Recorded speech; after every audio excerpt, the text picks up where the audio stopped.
வணக்கம் மக்களே, welcome back to our channel இன்னைக்கு சினிமா. இன்னைக்கு வீடியோவில் நம்ம எதை பற்றி பார்க்க போகிறோம்னு பார்த்தீங்கன்னா யூத். ஆமாம், தளபதி நடித்த யூத் கிடையாது, நம்ம கென் கருணாஸ் அவர் நடித்த யூத் தான். ஸோ சமீபத்தில் தான் ரிலீஸ் ஆகி பார்த்தீங்கன்னா பயங்கரமான ஒரு கலெக்ஷன் தான் சொல்லணும். இதை 80 crores ப்ளஸ் கலெக்ஷன் பண்ணிட்டு தான் சொல்கிறாங்க. அதனால் நான் தியேட்டரில் போய் என்னால் பார்க்க முடியல. ஸோ நான் ஓடிடியில் தான் பார்த்தேன். இந்த படம் பார்த்தோன்னே எனக்கு சில விஷயங்கள் இந்த படத்தில் ரொம்பவே பிடிச்சிருந்தா சொல்லணும். அது என்ன ஏது எனக்கு ரொம்ப பிடிச்ச விஷயங்கள் என்ன, ஏன் இந்த படம் ஒரு கமர்ஷியல் படங்கிறத தாண்டி சில விஷயங்களும் பேசுகிற ஒரு படமாக இருக்குது அப்படிங்கிறத பற்றி தான் இந்த வீடியோ இருக்க போகுது. ஸோ வீடியோ ஸ்கிப் பண்ணாமல் ஃபுல்லாக பாருங்கள். அதுக்கு முன்னாடி நம்மளோட சேனல் பிடிச்சிருந்தா சப்ஸ்கிரைப் பண்ணி வச்சுக்கோங்க. வீடியோ பிடிச்சிருந்தா லைக் அண்ட் ஷேர் பண்ணுங்கள். வாங்க வீடியோக்குள்ளே போகலாம்.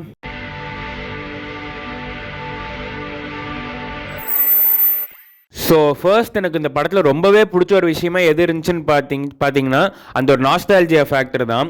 அதாவது எப்பயுமே ஒரு ஸ்கூல் மூவினா உடனே ஒரு 90s 80s அந்த மாதிரி எடுத்துகிட்டு போகாமலோ இல்லை இப்போ ப்ரெசென்ட்டாக இருக்கிற அந்த ஒரு ஜென்ஜி ஸ்கூல் மாதிரி காட்டாமல் இந்த படத்தோட அந்த ஒரு டைம் லைன் பார்த்தீங்கன்னா 2014-16 அந்த ஒர்க்கில் இருக்கும். அதாவது பேசிக்லி இந்த ஜியோவோட இன்ட்ரடக்ஷன் முன்னாடி அந்த ஒரு மாதத்துக்கே நம்ம ஒரு 1 GB வச்சே ஓட்டுவோம்ல, அந்த டைமில் இருக்கிற அந்த ஒரு இது மாதிரி காமிச்சிருந்தாங்க. அந்த ப்ரௌசிங் சென்டர்லாம் போயிட்டு வந்துக்கிட்டு அதை மெயில் செக் பண்ணுவோம், இல்லை ஃபேஸ்புக் அந்த மாதிரி சொல்கிறேன், அதெல்லாம் போயிட்டு வந்துக்கிட்டு அப்படி இருக்கிற அந்த ஒரு டைம் லைனில் இந்த படம் இருந்துச்சு. அதை பற்றின சில விஷயங்களும் சும்மா ஒரு ஜாலியான ஒரு ஃப்ரெண்ட்ஸோட போயிட்டு வர மாதிரி நிறைய விஷயம் இந்த படத்தில் இருந்தது. அது உள்ள நீங்கள் பார்க்கும்போது தெரியும், பார்த்துருந்தீங்கன்னா தெரிஞ்சிருக்கும். அது இருக்கும்போது பார்க்க நல்லா இருந்தது. எனக்கு அந்த விஷயம்லாம் இந்த படத்தை உண்மையிலுமே அது கொஞ்சம் பிடிச்சது, கொஞ்சம் நல்லா கனெக்ட் ஆகிற மாதிரி இருந்துச்சு.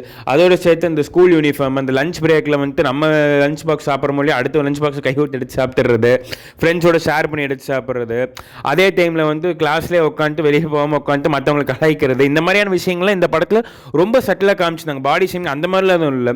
பட் ஆனால் மற்ற சில விஷயங்கள் பார்த்தீங்கன்னா கொஞ்சம் பார்க்கும்போது நல்லா இருந்த மாதிரி இருந்துச்சு.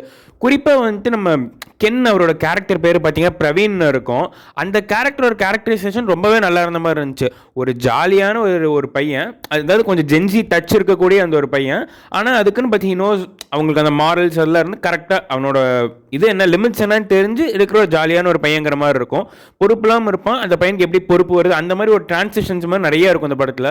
அது எனக்கு அந்த படத்தில் உண்மையாலுமே ரொம்ப பிடிச்ச ஒரு விஷயமா இருந்துச்சு பார்க்கும்போது. ஏன்னா என்னோட சர்க்கிளில் இருக்கிற இந்த மாதிரி பசங்க நான் பார்த்து இப்போ இருக்கிற பசங்களோட கனெக்ட் பண்ணிக்கிற மாதிரி இருந்துச்சு. ஸோ அந்த நாஸ்டாலஜியா ஃபீல் இந்த படத்தில் உண்மையாலுமே சூப்பராக இருந்துச்சுன்னு தான் சொல்லணும்.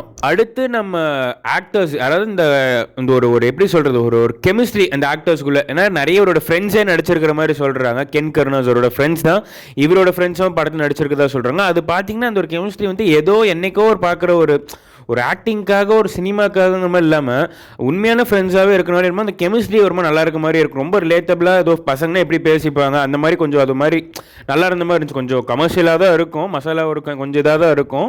மற்றனா கொஞ்சம் நல்லா இருந்த மாதிரி இருந்துச்சு. அடுத்து ரொம்ப முக்கியமாக ஸ்கோர் பண்ணியிருந்தது யாருன்னு பார்த்தீங்கன்னா நம்ம தேவதர்ஷினி மேம் தான்.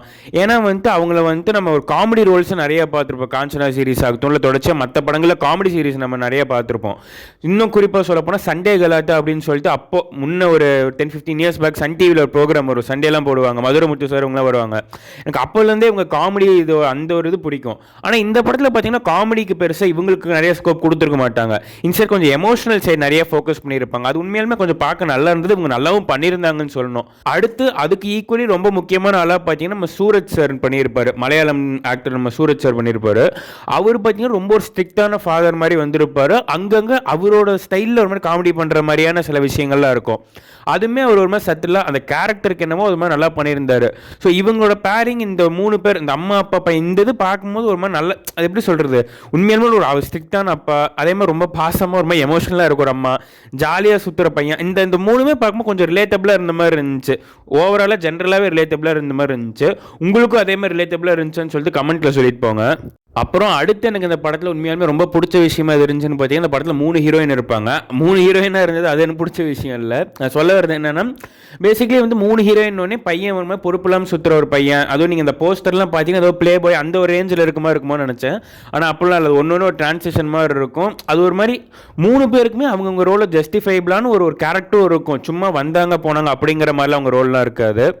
இன்ஸ்டன்ட் உள்ளே ஏதோ ஒரு விஷயம் இருக்கிற மாதிரி தான் இருக்கும். நீங்கள் படம் பார்த்தீங்கன்னா உங்களுக்கு தெளிவாக புரியும்.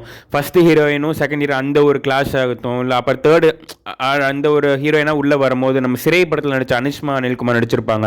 அவங்க வந்து கென் லைஃப்பில் வரும்போது அவரோட அந்த ஒரு சேஞ்சஸ் ஆகட்டும், அது உங்களுக்கு ஸ்க்ரீனில் பார்க்கும்போது கொஞ்சம் நல்லா இருக்கமா இருந்தது. எனக்குமே அப்படி தோணுச்சு. ஓகே பரவாயில்லையே, கொஞ்சம் கரெக்ட். அது ஒரு மாதிரி 3 ஹீரோயின் சும்மா பேருக்குன்னு வைக்காம ஒருத்தவங்களுக்கும் ஒரு ரோல் கொடுத்துருக்க மாதிரி இருந்துச்சு. அது உண்மையாலுமே நல்லா இருந்தது பார்க்க. அடுத்து இவரை பற்றி ஒரு மென்ஷன் பண்ணியே ஆகணும். ஏன்னா வந்து கென் கருணாஸ் அவருக்கு வந்து ஆல்மோஸ்ட் 24-25 தான் இருக்குங்கிற மாதிரி சொல்லியிருந்தாங்க. ஸோ 24-25 ஒரு படமே இவர் எடுத்து முடிச்சிருக்காருன்னு தான் சொல்லணும். அதாவது ஃபுல்லாக இவர் தான் எல்லாமே, story, screen play, direction, editing. இவரும் அவர் ஃப்ரெண்ட்ஸும் மொத்தம் கென்னன் கேங்குங்கிற மாதிரி தான் வரும். ஸோ இந்த ஏஜில் இவர் இப்படி பண்ணியிருக்கிறது உண்மையிலே பெரிய விஷயம் தான். ஏன்னா கொஞ்சம் வருஷத்துக்கு முன்னாடி பார்த்தீங்கன்னா நம்மளோட Aathman little super star Silambarasan Simbu அவர் பண்ணியிருப்பார். ஸோ அதுவும் பார்த்தீங்கன்னா கரெக்டாக அது ஒரு ஸ்கூல் படம் தான். அதுக்கு முன்னாடி மன்மதன் பண்ணியிருந்தார். இருந்தாலும் ப்ராப்பராக வந்து பார்த்தீங்கன்னா வல்லவன் வந்து ஸ்கூல் மூவி மாதிரி தான் வரும். அந்த டைமில் அவரும் ஒரு மாதிரி 24 அந்த ரேஞ்ச் இருந்த மாதிரி தான் இருக்கும். இன்னொன்று பார்த்தீங்கன்னா இந்த படத்தில் நிறைய சிம்பு ரெஃபரன்ஸும் வரும். இவர் பேசிக்கலி பார்த்தீங்கன்னா சிம்பு ஃபேனாக இருப்பார். இந்த சிம்பு ரெஃபரன்ஸ் அந்த கையில் பேண்டு போட்டுக்கிறது, தலையில் இந்த ஹெட் பேண்ட் போட்டுக்கு, இந்த மாதிரி நம்ம எல்லாம் என்னெல்லாம் ஸ்கூலில் பண்ணமோ அது எல்லாமே இந்த படத்துலையும் காட்டியிருப்பாங்க. அதெல்லாம் பார்க்க உண்மையாக நல்லா இருந்துச்சுன்னு தான் சொல்லணும். ஸோ கம்மிங் பேக், உண்மையாலுமே கென் வந்துட்டு ரொம்ப நல்ல ஒர்க் பண்ணியிருக்காருன்னு தான் சொல்லணும். ஃபஸ்ட்டு படம் மாதிரிலாம் இல்லை. So good to go brother, சூப்பராக பண்ணியிருக்கீங்க. பார்த்தாருன்னா நல்லா பண்ணியிருக்காரு. உண்மையாலுமே அவருக்கு ஒரு நல்ல ஒரு ஒர்க்குன்னு தான் சொல்லணும். சூப்பர். அடுத்த மூவி வந்துட்டு அங்கங்கே கொஞ்சம் அங்கங்கே கொஞ்சம் லேக் ஆகிற மாதிரி இருந்தால் கொஞ்சம் இழுத்து பிடிச்சது என்னன்னு பார்த்தீங்கன்னா சாங்ஸ் தான். ஜி பிரகாஷ் சார் தான் சாங்ஸ், அந்த ப்ரோமோஸ் எல்லாமே பார்த்துருப்பீங்க. அவர் தான் சாங் பண்ணியிருக்காரு. நல்லா பண்ணியிருக்காருன்னு தான் சொல்லணும். லைக் அவரோட பெஸ்ட் ஒர்க் அப்படின்லாம் நான் சொல்ல மாட்டேன். நல்லா பண்ணியிருக்காரு. அங்கங்கே சில சாங்ஸ், அதாவது ஒரு ப்ராப்பராக ஒரு கமர்ஷியல் படமாக இருந்தால் எப்படி இருக்கும், ஒரு 4-5 பாட்டு அந்த மாதிரி ஒரு அங்கங்கே ப்ராப்பராக பண்ணியிருக்காருன்னு தான் சொல்லணும். பேக்ரவுண்ட் ஸ்கோர்ஸ் எல்லாமே சூப்பராக பண்ணியிருக்காரு. அங்கங்கே கொஞ்சம் இருக்கிற லேகிங் கொஞ்சம் இழுத்து பிடிக்கிறது ஜி பிரகாஷ் சார் தான். ஸோ நல்லா இருந்தது. Coming to the final thing, இந்த படம் பேசின இந்த மெசேஜ் எனக்கு உண்மையாலுமே இந்த படத்தில் வந்துட்டு ஏன் இந்த மெசேஜ், அதாவது ரொம்ப சாதாரண ஒரு இதுதான். அதாவது ஜாலியாக சுற்றிட்டு இருக்க ஒரு பையன் தன்னோட ஃபேமிலிக்காக கொஞ்சம் பொறுப்பாக மாறினா எப்படி இருக்கும், ஒரு நல்ல ஒரு பையனாக பொறுப்பான பையனாக மாறினா எப்படி இருக்கும். இது வந்துட்டு ஒரு 100 படம் இந்த மாதிரி, 100 இல்லை 1000 படமே இந்த மாதிரி வந்திருக்கும். பட் இருந்தாலும் ஏன் இந்த இதில் எனக்கு பிடிச்சிருந்தா இவங்க காட்டின அந்த ஒரு எமோஷனல் பாண்டிங்கான ஒரு விஷயத்தோடு மாற்றின அந்த ஒரு விஷயந்தான். ஏன்னு பார்த்தீங்கன்னா வந்துட்டு இப்போ ஃபார் எக்ஸாம்பிள் வந்துட்டு இவர் ஒரு எதுக்கு ஆக்சுவலி ஸ்டார்ட் பண்ணுவார் படிக்கணும், அவங்க அம்மாக்காக பண்ணுவார். அது ஏன் இன்னும் நல்லா படிக்கணும்னு நினைப்பாருன்னா, அவங்க ஹீரோயின் வந்துட்டு நீ 12th பாஸ் பண்ணாலும் லவ் பண்ணுவாங்கிற மாதிரி சொன்னோடனே இன்னும் நல்லா படிக்கிற மாதிரி இருக்கும். பட் ஆனால் அந்த ஒரு டிரான்சிஷனோடு முடியும் போது பார்த்தீங்கன்னா இவரே தன்னோட இதில் ரியலைசேஷனில் வந்து என்னதான் ஹீரோயின் வந்து நம்ம நல்லா படித்தா தான் லவ் பண்ணுவோன்னு இருந்தாலும் என்னோட நிறை குறைகளோடவே நீ ஏற்றுக்கிட்டதே என்னோட அம்மா அப்பா தான். ஸோ நான் அவங்கள தான் நான் மெயினாக பார்க்கணும் அப்படிங்கிற மாதிரி சொல்லி அந்த லவ் வேணாங்கிற மாதிரி தான் முடியும். ஆக்சுவலி ஒரு ஸ்பாயிலர் தான் இருந்தாலும் நான் சொல்கிறேன், அப்படிங்கிற மாதிரி முடியும். ஸோ அது உண்மையாலுமே ஸ்க்ரீனில் பார்க்கும்போது நமக்கு நல்லா இருந்தது. ஏன்னா வந்துட்டு ஒன்றா ஜென்ரலாக வந்துட்டு நான் ஒழுங்காக படிக்கல, படித்தாதான் நீ பண்ணுவியா அப்படிங்கிற மாதிரி படிக்காமலும் விட்டுறாமல், இல்லை படித்தோன்னே லவ் பண்ணுறோங்கிற மாதிரி இது பண்ணி அந்த லவ் ட்ராக்கும் கொண்டு போகாமல், இது இந்த பேரண்ட்ஸ்க்கான அந்த ஒரு இதில் இருந்ததோடு சேர்த்து நமக்கு ஒரு மாதிரி கொஞ்சம் எமோஷனலி பாண்டடாக இருந்த மாதிரி இருந்துச்சு இந்த மெசேஜ். அதுவும் குறிப்பாக வந்துட்டு நம்ம சூரஜ் சார் ஒரு டைலாக் சொல்லுவார் டுவர்ட்ஸ் த கிளைமேக்ஸில். ஒரு அப்பா வந்துட்டு தோற்று போன அப்பனுக்கு தான் தெரியும் தான் புள்ளியும் தோற்றுருவானோ அப்படிங்கிற அந்த பயத்தோட வாழ்கிற வழி என்னன்னு. அது உண்மையாலுமே அந்த டைலாக் அது அவர் சொல்லும் போது பார்த்தீங்கன்னா உங்களுக்கு உண்மையாலுமே ஒரு மாதிரி ரொம்ப இதாக இருக்கும். என்னடா அது அப்படிங்கிற மாதிரி அந்த ஒரு ரொம்ப ஃபீல் ஆகும் நமக்கு, அந்த ரொம்ப பாண்டடாக ஃபீல் ஆகும். ஸோ உண்மையாலுமே அந்த இதில் பார்க்கும்போது இந்த படம் வந்துட்டு ஒரு ஃபுல்ஃபில்லிங்கான ஒரு படம் தான் சொல்லுவேன். ரொம்ப சூப்பர். அப்படியே ஒரு எக்ஸ்ட்ரீம்லி ஒரு ஃபேமிலி ட்ராமா அப்படிங்கிற மாதிரி இல்லைனாலும் ஒரு நார்மலாக நம்ம ஜென்ரலாக ஏதாவது நம்ம ஜாலியாக பார்க்கணும், ஒரு டீசெண்டான படம் கொஞ்சம் ஃப்ரெண்ட்ஸோடு பார்க்கணும் அப்படின்னா தாராளமாக இந்த படம் பார்க்கணும். ஒரு ஃபுல்ஃபில்லிங்கான படம் தான் சொல்வேன். நீங்கள் பார்க்கலனாலும் பாருங்கள். கண்டிப்பாக உங்கள் பேரண்ட்ஸோடு நீங்கள் பார்க்கனாலும் பார்க்கலாம். ஒன்றும் ரொம்ப மோசமான அப்சன் சீன்லாம் இல்லை. ஃபேமிலியாக பார்க்கனாலும் பார்க்கலாம். ஸோ அவ்வளோதான் மக்களே, நம்ம வீடியோ நிறைவுக்கு வந்துட்டோம். இதுதான் எனக்கு இந்த யூத் படத்தில் என்னெல்லாம் பிடிச்சிருந்தது அப்படிங்கிறத பற்றி நான் பேசிட்டேன். இது ரிவ்யூ கிடையாது, எனக்கு என்ன தோணுச்சோ அதை நான் பேசியிருக்கேன். எனக்கு என்னெல்லாம் படத்தில் பிடிச்சதோ அதை பேசியிருக்கேன். பெருசாக நெகட்டிவ் எதுவும் இல்லை. அதனால் அதை பற்றி நான் இருக்குது 1-2 இருந்தாலும் அதை ரொம்ப மென்ஷன் பண்ணல, அதான் காரணம். ஸோ அவ்வளோதான். வீடியோ பார்த்ததுக்கு ரொம்ப நன்றி. நம்ம சேனல் பிடிச்சிருந்தா சப்ஸ்கிரைப் பண்ணி வச்சுக்கோங்க. வீடியோ பிடிச்சிருந்தா லைக் அண்ட் ஷேர் பண்ணுங்கள். நம்ம இன்னொரு வீடியோவில் பார்ப்போம். நன்றி மக்களே.